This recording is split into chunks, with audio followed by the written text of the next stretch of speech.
आदाब नाजरीन, मैं हूं मुनज़्ज़ा शाह। खबर दोपहर में आपका खैर मकदम है। आज बात करेंगे अरशद मदनी के दिए हुए मुतनाज़ा बयान की।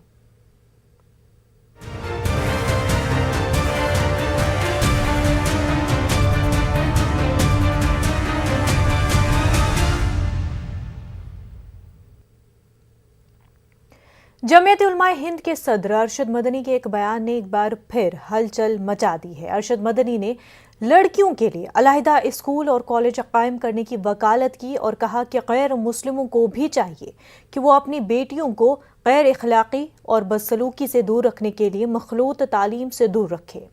जमीयत उलमाए हिंद की वर्किंग कमेटी के इजलास के बाद अरशद मदनी ने कहा कि मुल्क भर में जिस किस्म की मजहबी और नजरियाती महाज आराई हो रही है, उसका मुकाबला किसी हथियार से नहीं किया जा सकता।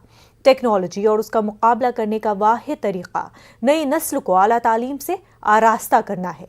जमीयत ने अपने बयान में मुआशरे के बासर और अमीर लोगों से अपील की कि वो अपने अपने इलाकों में लड़कियों के लिए अलग स्कूल और कॉलेज कायम करें।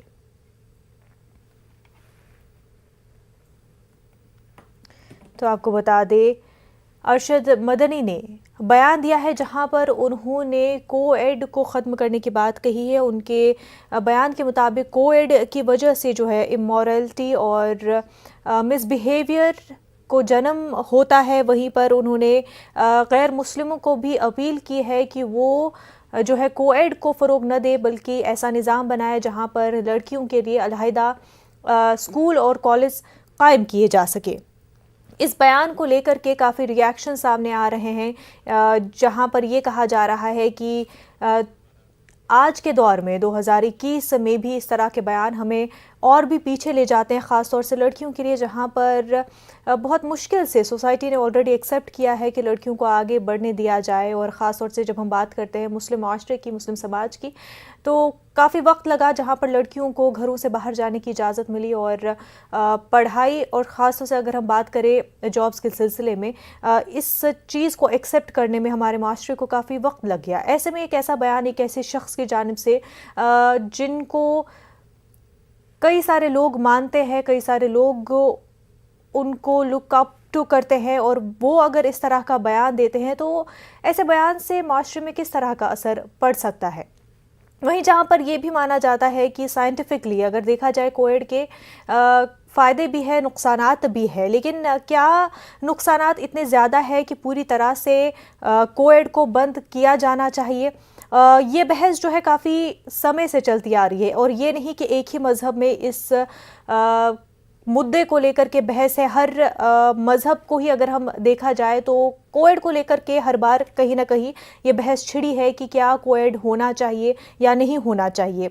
वहीं पर अरशद मदनी का ये बयान ऐसे माहौल में भी आया है जहां पर एक तरफ हम देखें कि अफगानिस्तान में किस तरह से डेवलपमेंट्स हो रही है, वहीं यूपी में इलेक्शन भी काफ़ी नज़दीक है, उस हिसाब से भी इस बयान को काफ़ी अहम माना जा रहा है। मोहसिन रजा ने इस बयान के हवाले से क्या कुछ कहा, ये देखते हैं। हमेशा से उनके बयान या जमीयत उलमाए हिंद के कंट्रोवर्शियल बयान आते रहे हैं, हम उसकी निंदा करते हैं। और ये कहीं ना कहीं हमारे समाज की महिलाओं का अपमान किया है उन्होंने इस तरह की बात कहकर, क्योंकि आज सर्व समाज की महिलाएं सशक्त हो रही हैं, और ऐसे समय पर जमीयत उलमाए हिंद का बयान ये दर्शाता है कि तालिबानी विचारधारा इनके मन में, दिल में चल रही है, और उसी विचारधारा को इन्होंने व्यक्त कर दिया। और आज हमारे देश में आदरणीय मोदी जी के नेतृत्व की सरकार में 11-11 महिलाएं देश का गौरव सम्मान बढ़ा रही हैं, मंत्रिमंडल में हैं। और वहीं उत्तर प्रदेश में नारी गरिमा, नारी सम्मान को लेकर आदरणीय योगी जी लगातार सशक्तिकरण को लेकर काम कर रहे हैं। हमारी सरकार काम कर रही है महिलाओं को शिक्षा की तरफ, महिलाओं को भागीदारी देने की तरफ। आज महिलाएं हमारी सम्मान के साथ में सेना का गौरव बढ़ा रही हैं। आज हमारी महिलाएं देश की पायलट बनकर हवाई जहाज उड़ा रही हैं, सेना के जहाज उड़ा रही हैं। तो हमारी समझ में नहीं आता कि ये बयान देने की इस वक्त ज़रूरत क्या थी। या तो ये कह लें कि ये वही लोग हैं जो ट्रिपल तलाक की बेड़ियों में बांध कर रखना चाहते हैं मुस्लिम समाज की महिलाओं को, और आदरणीय मोदी जी एक हाथ में कुरान, एक हाथ में लैपटॉप देकर उनको सम्मान और सशक्त करना चाहते हैं। इसलिए ये अपना आप में दर्शाता है कि ये विचारधारा जो है ये तालिबानी विचारधारा है, और हम इसको यहाँ पर चलने नहीं देंगे। तो इस बयान को लेकर के कि कोएड नहीं होना चाहिए और लड़कियों के लिए अलहदा स्कूल कॉलेज बनने चाहिए, बहस छिड़ चुकी है और ये बहस काफ़ी पुरानी है कि क्या कोएड होना चाहिए या नहीं होना चाहिए। वहीं कोएड के कई सारे फ़ायदे भी हैं, जहाँ पर कोएड में स्टूडेंट्स जो है डाइवर्सिटी सीखते हैं, यानी कि बच्चे हो चाहे लड़के हो लड़कियां हो डाइवर्सिटी से मुतारिफ हो जाते हैं और उनकी सोच वसीतर हो जाती है। जो रियल वर्ल्ड में आगे जाके उनको देखना होता है, जो चीज़ें एक्सेप्ट करनी चाहिए रियल वर्ल्ड में, उसके लिए वो तैयार हो जाते हैं। इक्वालिटी की अगर हम बात करें तो कोएड में वो भी सीखा जाता है एक साथ।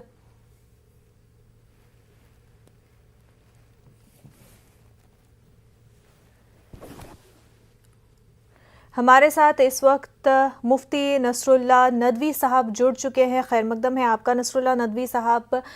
जो बयान दिया गया है अरशद मदनी की जानिब से कोएड के हवाले से, काफ़ी रिएक्शन उसको लेकर के सामने आ रहे हैं, आप क्या कहेंगे?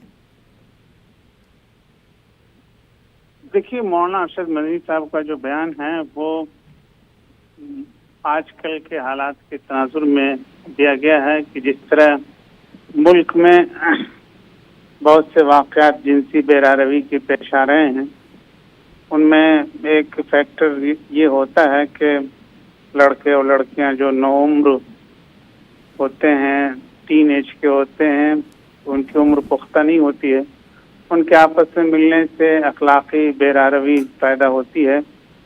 इस पस मंज़र में उन्होंने ये बयान दिया है कि अगर हम को एजुकेशन के निज़ाम से अलग होकर के लड़के और लड़कियों की तालीम का अलग अलग इंतज़ाम करें तो इस उम्र में जो बेरारवी होती है उस पर किसी हद तक काबू पाया जा सकता है। जिन वाक़यात की आप बात कर रहे हैं, जो क्योंकि लगातार इस तरह के वाक़यात पेश आते हैं, लेकिन क्या ये वाक़या स्कूल से होते हुए आते हैं? क्या स्कूल के बच्चे उसमें शामिल होते हैं? क्योंकि हम जिस तरह से देखते हैं कि ये वाक़या स्कूल से जुड़े हुए नहीं होते हैं। मेजॉरिटी ऑफ जिन इंसिडेंट्स की आप बात कर रहे हैं वो स्कूल से न जुड़ के हुए दीगर या तो कहीं सड़क पे जुड़े हुए या किसी और भी मामले से जुड़े हुए, लेकिन किसी भी तरह से उसको स्कूल से जोड़कर कैसे देखा जा सकता है? देखिए, ये समाज के जो हालात हैं, समाज में जो बिगाड़ है, उससे भी इसका कहीं न कहीं कनेक्शन है। तो इसको सिर्फ आप ये कहें कि स्कूल से जोड़ करके देखना मुनासिब नहीं है। तो ये बात आपकी सही है, इसमें टोटली जो समाज में बिगाड़ है उसकी वजह से वाक़यात पेश आ रहे हैं, लेकिन जो समाज के हालात हैं वो आपके काबू में नहीं आ सकते हैं। समाज की पूरी तरबियत करना बहुत मुश्किल काम है। आपके जो इख्तियार में है, जहां आप कर सकते हैं, वो ये कर सकते हैं कि आप स्कूलिंग का अलग अलग निज़ाम बनाएं, तो किसी हद तक इस पर कंट्रोल हो सकता है। नदवी साहब, किस तरह से माशरे में जो बुराइयां हैं वो किस तरह से कोएड की वजह से पनप रही हैं, ये समझना चाह रही हूँ मैं। इंसान की फितरत है, अल्लाह तबारक व तआला ने जो फितरत बनाई है उसमें जिन से मुखालिफ की तरफ इंसान का रुझान फितरी तौर पे होता है।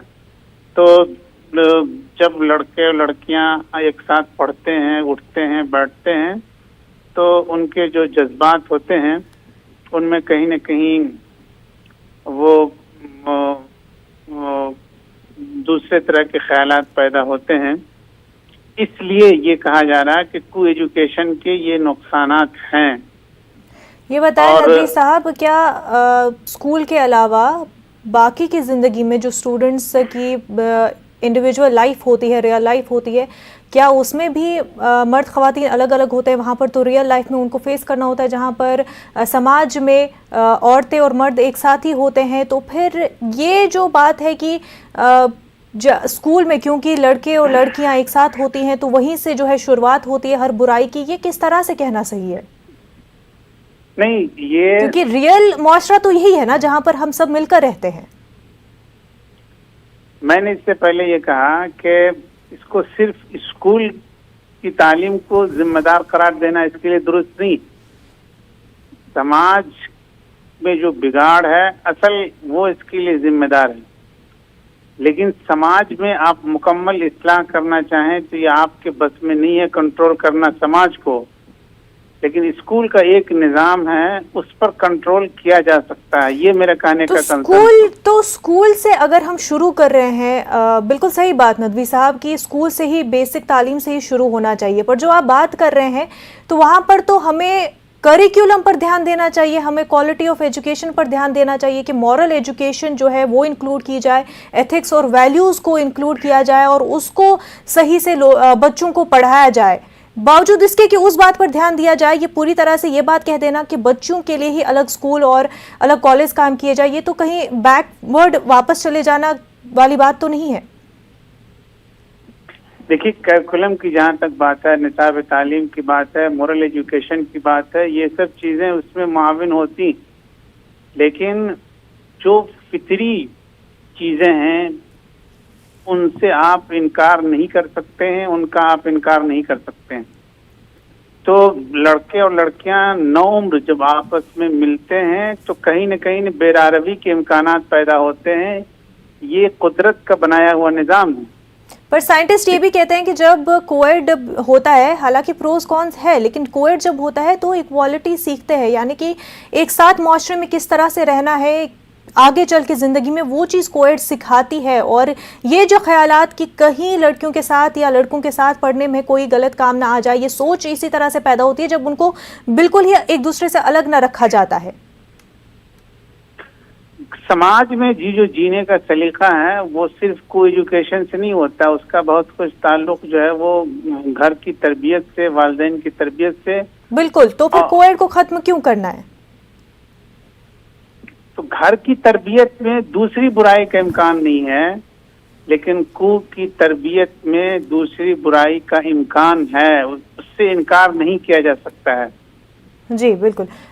मुफ्ती, जी, एक तरह से ये प्रिकॉशन है, एहतियात है, तदबीर है कि अगर इससे बचा जाए तो बुराई के इम्कानात कम हो सकते हैं। जी, मुफ्ती नसरुल्लाह नदवी साहब, आपका बेहद शुक्रिया हमारे साथ बात करने के लिए। नाज़रीन, इस वक्त हमारे साथ कॉन्स्टिट्यूशनल लॉ के प्रोफेसर शिरीन मोती जी और साथ ही साथ BJP spokesperson Syed Yasir Jilani sahab भी जुड़ चुके हैं। दोनों का खैर मकदम है हमारे साथ जुड़ने के लिए। यासिर जिलानी साहब, आप बताएं कि आप किस तरह से अरशद मदनी के इस बयान को देखते हैं?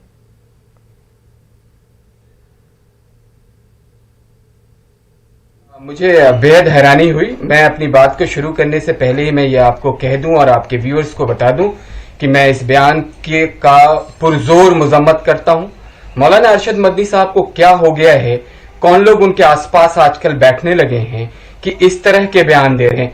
ये गैर इस्लामिक बयान है। अगर उन्होंने अपने से दिया है बिना किसी के गाइड किए हुए, तो मुझे बहुत हैरानी करती है। और हिंदुस्तान के मुसलमान भी, सुबह से मेरे पास कॉल आ रही है, उन्होंने कहा है कि मैं मौलाना अरशद मदनी साहब से इस तरीके की बात वो सोच नहीं सकते हैं। कहाँ कहा गया है इस्लाम में 1400 साल पहले जो इस्लाम आया, जिसमें इतनी खूबसूरती दिखाई दी गई, जिसमें इतना आराम दिया गया, हर चीज को आसान बनाया गया, और आप जिस चीज को इस्लाम ने सबसे ज्यादा तवज्जो दी, जिसकी सबसे ज्यादा इज्जत दी, वो औरतें थीं। आपको भी मालूम है और मुझे भी मालूम है कि औरतों को लेके इस्लाम ने क्या कहा है। उसके बाद मौलाना अरशद मदनी साहब की सोच एक संकुचित और कुंठित भरी हुई मानसिकता के बराबर खड़ी हो जाती है, तो ये हैरान करती है। ये तो वही सोच है जो तालिबान कह रहा है, और अगर तालिबान को आप फॉलो करने लगे हैं तो हिंदुस्तान के मुसलमान आपके साथ नहीं खड़े हो सकते। और ना मौजूदा सरकार ऐसी है जिसे वोट बैंक की जरूरत है। ये तुष्टीकरण करने वाली सरकार नहीं है कि आप कुछ भी बयान दे देंगे और आप पे लोग खामोशी अख्तियार कर लेंगे। यहाँ पे बोलने वाले लोग हैं और बोलेंगे, और ये पूरी आधी आबादी के लिए एक तरीके से करारा तमाचा है मौलाना की तरफ से, जो बेहद अफसोसनाक है। हमारे साथ इस वक्त जमीयत उलमा मध्य प्रदेश के प्रेसिडेंट हाजी मोहम्मद हारून साहब भी जुड़ चुके हैं। खैर मकदम है आपका। हारून साहब, इस बयान को लेकर के जो अरशद मदनी ने दिया है, को एजुकेशन को लेकर के काफ़ी तनकीद का सामना है और इसको तालिबानी सोच से भी जोड़कर देखा जा रहा है, आप क्या कहेंगे? देखिए, बयान तो मैंने पढ़ा, उसको वसीतर नजरिए से देखने की जरूरत है। एकदम उसमें शोर बचाने की और जिस तरह से एतराज लोग कर रहे हैं उसकी जरूरत नहीं थी। हिंदुस्तान में पहले से बहुत बड़ी तादाद में लड़कियों के स्कूल हैं, लड़कियों के कॉलेज हैं, लड़कियों की यूनिवर्सिटियां हैं। तो ये इस तरह से शोर बचाने की जरूरत नहीं है।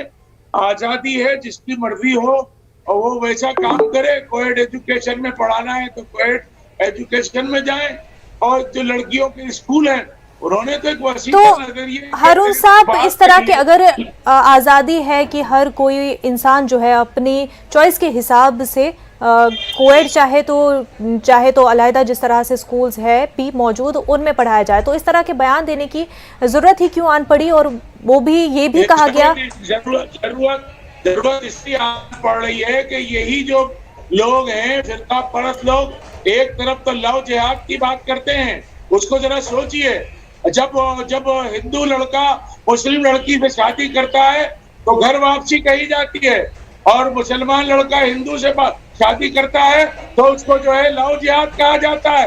तो इसको स्कूल से कैसे जोड़ रहे हैं सर आप? लड़कियों को अलग करके नहीं होता।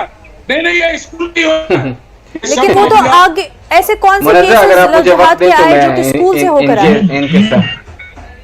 अरे भाई, सारे ही तो मामले आपके सामने आ रहे हैं। आज मॉब लिंचिंग हो रही है, मारा जा रहा है, पीटा जा रहा है, लोगों को घसीटा जा रहा है। तो लड़कियों को अलहदा करने से मॉब लिंचिंग खत्म हो जाएगी, वो इशू खत्म हो जाएगा? नहीं, अरे भाई, मुल्क में आजादी है, मुल्क में ये आजादी है कि कोई बेपर्दा रहे। मुल्क में लोग नंगे भी रहते हैं, बिल्कुल खुलकर कहना। बहुत सारे मजहबी रहनुमा है जो नंगे रहते हैं, वो उनको मजहबी तौर पर आजादी है। मोहतरमा मुनज़्ज़ा, इस तरह जी जिलानी साहब, आप बीच में बोलिए। मुझे बोलने दीजिए, ये क्या बोल रहे हैं? आप बाद में बोलिए। मुझे बहुत हैरानी हो रही है कि जिलानी साहब, आपको आपकी बात रखने का मौका दिया जाएगा। जिलानी साहब, आपको आपकी बात रखने का मौका दिया जाएगा। हारून साहब, आप अपनी बात मुकम्मल कर ले। नहीं, किस तरह के अल्फाज का इस्तेमाल कर रहे हैं आप? उन्हें रोक नहीं रही हैं, आप रोक नहीं रही हैं। किस तरह के अल्फाज उनको इस्तेमाल कर रहे हैं? नंगापन की बात कर रहे हैं। ये इनकी सोच किस तरह की सोच रखते हैं ये? अरे इसको चुप कराओ। ये वही लोग हैं जिन्होंने सर सैयद अहमद खां के ऊपर जूते चलाए थे जब उन्होंने एजुकेशन की बात करी थी, जब उन्होंने इक्वालिटी की बात करी थी, जब उन्होंने समानता और बराबरी की बात करी थी, जब महिलाओं को कंधे से कंधा मिलाने की बात करी थी, तो इन्हीं जैसे सोच वाले लोगों ने उनके ऊपर जूते चलाए थे। और आज हिंदुस्तान में जो मुसलमान बोलता हुआ दिखाई देता है वो सर सैयद अहमद खां की देन है। अरे सर सैयद खान को हमने बनाया, हमने पैसा दिया है, ये सब क्या दिया है। आप जिस टॉपिक पे बैठे हैं उस टॉपिक पे डिबेट करिए। एक मौलाना जिनकी बेहद इज्जत है हिंदुस्तान में, वो इस तरीके से औरतों के बारे में अगर सोचेंगे। जिलानी साहब, हारून साहब, आप दोनों के पास वापस आएंगे, आपसे इस बारे में मजीद जानने चाहेंगे। लेकिन शिरीन मोती जी भी हमारे साथ जुड़ चुकी हैं। शिरीन जी, ये बताएं कि इस तरह के बयान को आप किस तरह से देखती है? एक तरफ जहां लड़कियां जो है हर मैदान में एक्सेल कर रही हैं, आगे बढ़ रही हैं, हम देख रहे हैं कि गोल्ड मेडल हासिल किया जा रहा है, हर शोबे में आगे बढ़ रही हैं, वहीं पर इस तरह का बयान कैसे समाज को कितना पीछे ले जाता है? पहले तो नमस्कार सभी दर्शकों को, और नमस्कार कि आपने मुझे ये यहाँ बुलाया अपनी बात रखने के लिए। मैं पहले तो सबसे ये कहना चाहूंगी कि एजुकेशन, शिक्षा को तो एटलीस्ट आप सेक्युलर रहने दीजिए, उसमें आप किसी रिलीजन को रूल करने नहीं दीजिए कि रिलीजन से वो कलर हो। एजुकेशन एक सेक्युलर बात है और उसमें सेक्युलर रहना चाहिए। दूसरी बात है, ऐसे बयान बहुत रिग्रेसिव है, बहुत पिछड़ी सोच है जिन लोगों ने ऐसे बयान दिए हैं, और इनका उल्लंघन होना चाहिए, हर लेवल पे होना चाहिए। कोई अभी कह रहे थे कि इस बात पे ज्यादा बहस नहीं होनी चाहिए। मैं कहती हूँ बिल्कुल ऐसी ही बातों पे बहस होनी चाहिए, क्योंकि अगर आज हम ऐसी बातों को नहीं रोकेंगे तो कल महिलाएं आगे नहीं बढ़ पाएंगी। और आप देख रहे हैं आजकल, जैसे आपने कहा, ओलंपिक में मेडल ले रही है internationally, Indian women are doing great service to their nation. अगर पर ये इसलिए नहीं है क्योंकि उन्हें बढ़ावा मिल रहा है समाज से, ये इसलिए है क्योंकि वो सेल्फ मोटिवेटेड है। अगर आप सोचिए, उनको एजुकेशन मिलता है, अगर उनको अर्ली एज में एक एक्सपोजर मिलता है, ऑपोजिट जेंडर के साथ इंटरैक्ट करने का मौका मिलता है, तो इक्वालिटी जो हमारे आर्टिकल 14, आर्टिकल 15 कॉन्स्टिट्यूशनली जो प्रमोटेड आइडियल्स है, उसको भी एक बढ़ावा मिलता है। हम किस देश की, किस हिंदुस्तान की बात कर सकते हैं जहां औरतों को आप दबाओगे, उनको एजुकेशन तो दोगे नहीं, और फिर बोलोगे कि उनके लिए सेपरेट एजुकेशन होगी। ये सेकंड क्लास सिटीजन जैसी जो जो हमारी भाव है लड़कियों के प्रति बचपन से ही, फिर आप कैसे कहते हो कि वो आदमियों के साथ कदम से कदम मिला के चलेगी और आगे जाके उनके अगेंस्ट शोषण नहीं होगा, वायलेंस अगेंस्ट वुमेन नहीं होगा। Constitutionally right to education act, national education policy, सब तो को एजुकेशन प्रमोट कर रहे हैं। ये साइकोलॉजिकली ड्रिवन है, ये सोशली ड्रिवन है, ये कल्चरली ड्रिवन है। और जो इस बयान में मिस बिहेवियर और इमोरलिटी की बात की है, इसका मापदंड कौन तय करेगा? कौन बताएगा कि इमोरल क्या है, मिसबिहेवियर क्या है? आदमी वही काम करता है तो उसे शाबाशी देता है समाज। और औरतें अगर आगे बढ़ना चाहे, औरतें अगर एजुकेशन लेना चाहे, तो उसमें 50 तरीके की। हाजी हारून साहब, क्या कहेंगे? आपने सुना कि एक तरफ जहां पर बहुत वक्त लग गया, और जब हम खास तौर से मुस्लिम खवातीन की बात करते हैं, मुस्लिम तबके को भी एक्सेप्ट करने में बहुत वक्त लग गया कि खवातीन को आगे भेजा जाए, तालीम हासिल करे और एक कदम जो है आगे बढ़ाए। उस पर इस तरह का बयान जब सामने आता है तो कहीं ना कहीं क्या वो खवातीन को दबाने की बात हो रही है? नहीं, पहली बात तो ये सुन लीजिए, ख्वातीन को पूरी आजादी है। अल्हम्दुलिल्लाह मुस्लिम ख्वातीन बहुत बढ़ चढ़कर तालीम में हिस्सा ले रही है, बहुत बड़ी डिग्रियां हासिल कर रही हैं, उस पर कोई दिक्कत नहीं है। जी बिल्कुल हारून साहब, लेकिन जब हम बात करते हैं कि खवातीन को अलग किया जाए, खवातीन के लिए अलग से बनाया जाए, तो कहीं ना कहीं हम खवातीन को ये रिस्पॉन्सिबल तो नहीं ठहरा रहे समाज में बुराई का। हम बात करें मॉब लिंचिंग की, हम बात करें इमोरलिटी की, हम बात करें मिसबिहेवियर की, लेकिन सोल्यूशन हमारे पास क्या है? खवातीन को अलग कर दिया जाए। सोल्यूशन, पहले बात सुन लीजिए। जी हारून साहब, पहले से कॉलेज मौजूद है, पहले से स्कूल मौजूद है, पहले से सरकारी गर्ल्स कॉलेज, गर्ल्स स्कूल मौजूद है, और हिंदू भाई भी बहुत बड़ी तादाद में ऐसे ही कॉलेजों में, ऐसे ही स्कूलों में भेजना चाहते हैं। शुरू में देखिए हायर एक तो बच्चे बड़े हो, जब बच्चे बड़े, पूरी समझ लीजिए पूरी बात को, जब लड़कियां बड़ी हो जाती हैं तो उनमें समझ आ जाती है, बूझ आ जाती है, तो यूनिवर्सिटियों में सब पढ़ते हैं। तो जो स्कूल में बुराइयां बढ़ती हैं वो क्योंकि बच्चियां छोटी होती हैं, तो वो बच्चियों की सोच की वजह से होती है। किस तरह की बात कर रहे हैं? पहले बहुत सारे लाखों स्कूल लड़कियों के सरकारी हैं, लाखों स्कूल सरकारी हैं, लड़कियों के सरकारी स्कूल है। ये कहना कि स्कूल जाने से लड़कियां बिगड़ जाती है, ये तो उनके एजुकेशन पे रोक लगाने की बात है। और आज काफी बार माँ बाप अपने बच्चों को नई एजुकेशन नहीं देते हैं, क्योंकि उनको लगता है समाज में तरह तरह की बातें होगी और तभी हमारा समाज पिछड़ा है, हम पीछे हैं और हमारी औरतें भी पीछे हैं। इसी बात से, आपकी सोच की वजह से, आपकी ऐसी सोच की वजह से। यासिर जिलानी साहब क्या कहेंगे कि क्या जो समाज में बुराइयां हैं, एक बार फिर हम वहीं पर आकर रह गए हैं कि एक तरह से लग रहा है कि काफी दहाई हम पीछे चले गए हैं, जहां पर समाज में जो भी बुराइयां हैं वो ऐसे लग रहा है कि पिन आउट हो रहा है कि अगर खवातीन को अलहदा कर दिया जाए और उनको अलग से तालीम दी जाए तो क्या तमाम तर बुराइयां जो समाज में है वो सही हो जाएंगी? मुनज़्ज़र, देखिए मैं कोई रिलीजियस कमेंटेटर तो हूं नहीं, मैं 100% 100% जो 100% मैं पॉलिटिकल कमेंटेटर और पॉलिटिकल प्रवक्ता हूं। लेकिन जितना कुरान हमें मौलाना साहब ने सिखाया, जो फ़क़ा, जो शरा, जो हदीस, ये हमने मौलानाओं से, मुफ्तियों से सीखा है। और मौलाना अरशद मदनी साहब से मेरा सिर्फ एक सवाल है कि क्या वो हजरत खदीजा के बारे में नहीं जानते हैं, उनसे बड़ा कोई बिजनेस एंटरप्रेन्योर ना हुआ है ना होगा? क्या हजरत आयशा के बारे में नहीं जानते हैं, जिनको मुफ्ती आजम का खिताब था क़यामत तक के लिए? क्या हजरत कुलसुम के बारे में नहीं जानते? हजरत रुकैया के बारे में नहीं? तमाम ऐसी इस्लाम की जो अपनी एक पहचान है ख्वातीन की, मैं उनका नाम ले रहा हूं। मौलाना साहब से बड़े अदब के साथ सवाल कर रहा हूं कि मौलाना साहब, इस आधी आबादी को इस्लाम ने बड़ी इज्जत दी है, औरतों को आप इस तरह के बयान देके आप अपने फॉलोअर्स को कम कर रहे हैं, आप अपने इज्जत को खत्म करेंगे और आप इसमें कामयाब नहीं हो पाएंगे। क्योंकि आज जो हमारी बहनें हैं वो नासा से लेके, मेडिकल से लेके, इंजीनियरिंग से लेके और पायलट से लेके तमाम वो जो क्षेत्र हैं जहां पे कभी सोचा भी नहीं जा सकता था, उन क्षेत्रों में हमारी बहनें काम कर रही हैं। से ये बिल्कुल सही बात है कि चॉइस पर डिपेंडेंट है, क्योंकि हमारे मुल्क में जो है कोएड स्कूल्स भी है और ऐसे स्कूल्स भी है जहां पर सिर्फ लड़कों या सिर्फ लड़कियों को ही पढ़ाया जाता है। तो ये चॉइस पर डिपेंड होना चाहिए। लेकिन क्या मासेस को ये प्रोपेगेट करना कि बिल्कुल ही अलहदा स्कूल्स रखे जाए, ये किस हद तक सही है? सईद यासिर जिलानी साहब, हाजी मोहम्मद हारून साहब और शिरीन मोती जी, आप तीनों का बेहद शुक्रिया हमारे साथ बात करने के लिए।